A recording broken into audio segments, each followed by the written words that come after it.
샬롬, 반갑습니다. 저는 경주지구 동구태 CCC 최수영 순장입니다. 오늘 하루도 주님과 함께 동행하고 주신 말씀을 기억하며 살아가기를 소망하며 오늘의 큐티 나눔을 시작하도록 하겠습니다.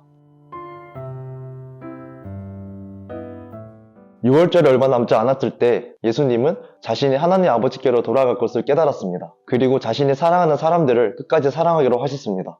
하지만 이미 그 전에 가롯 유다의 마음에는 마귀가 예수님을 팔 생각을 집어넣었습니다. 이 사실을 예수님은 미리 아셨을 겁니다. 하지만 아까 얘기했던 것처럼 예수님은 끝까지 사랑의 마음을 유지했습니다. 그 후 예수님은 물을 떠서 제자들의 발을 씻어주기 시작했습니다. 베드로의 차례가 되었을 때 베드로는 왜 제 발을 씻어주려 하십니까? 라고 묻습니다. 예수님이 자신의 발을 씻어주신다니 당황스러운 마음이 들었을 겁니다. 보통 발을 씻어주는 일은 종들이 하는 일이었기 때문입니다. 자신이 예수님의 발을 씻어드리면 모를까 예수님이 그 일을 하신다고 하니 많이 당황했을 것입니다. 이때 예수님은 지금은 알지 못하나 이후에는 알 것이다 라고 말씀합니다.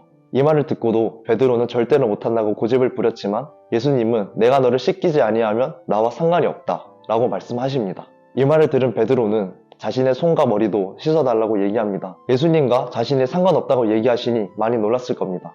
이에 예수님은 목욕한 자는 씻을 필요가 없다고 얘기하십니다. 그리고 여기 있는 너희는 깨끗하나 다는 아니다 라고 말씀하십니다. 이미 예수님은 모든 것을 알고 계셨습니다. 누가 배반할 것인지 알고 있었기에 모두 깨끗하지 않다고 말씀하신 것입니다. 그리고 이렇게 오늘의 말씀이 끝나게 됩니다. 저는 오늘 말씀을 읽고 예수님의 변함없는 사랑과 제 자신이 했던 행동을 묵상하게 되었습니다. 예수님은 모든 것을 알고 계셨습니다. 가룟 유다가 자신을 배반할 것도 알고 있었고 베드로가 자신을 부인할 것도 미리 알고 계셨습니다. 하지만 예수님은 그들을 떠나지 아니하시고 오히려 끝까지 사랑하겠다고 말씀하셨습니다. 저는 그렇지 못했었습니다. 예수님을 만나기 전 저는 제가 마음에 들지 않거나 제 기준에서 벗어나면 아무리 친하게 지냈다고 하더라도 그 사람과 얘기하지 않고 그 사람을 무시하며 그렇게 삶을 보내왔습니다. 그때의 저는 이 방법이 옳다고 생각했습니다. 나와 맞지 않으면 무시해도 된다. 이렇게 인생을 살아왔었습니다. 하지만 예수님을 CCC 공동체에서 만나고 좋은 사람들을 만나면서 저의 생각은 점점 바뀌게 되었습니다. 부끄럽지만 바뀌는 중이고 아직 완벽하게 생각이 바뀐 것은 아닙니다. 하지만 예전과 바뀐 점이 있다면 그들을 이해하고 사랑으로 품으려 한다는 것입니다. 살아온 환경도 다르고 고향도 다르고 많은 점이 다르기에 맞지 않을 수 있습니다.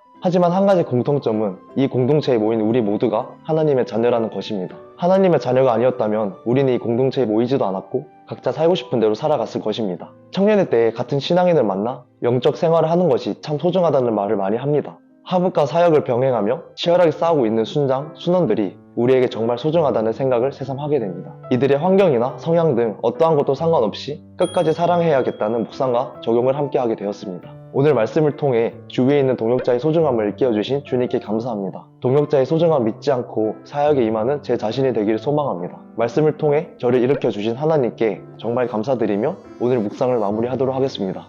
샬롬.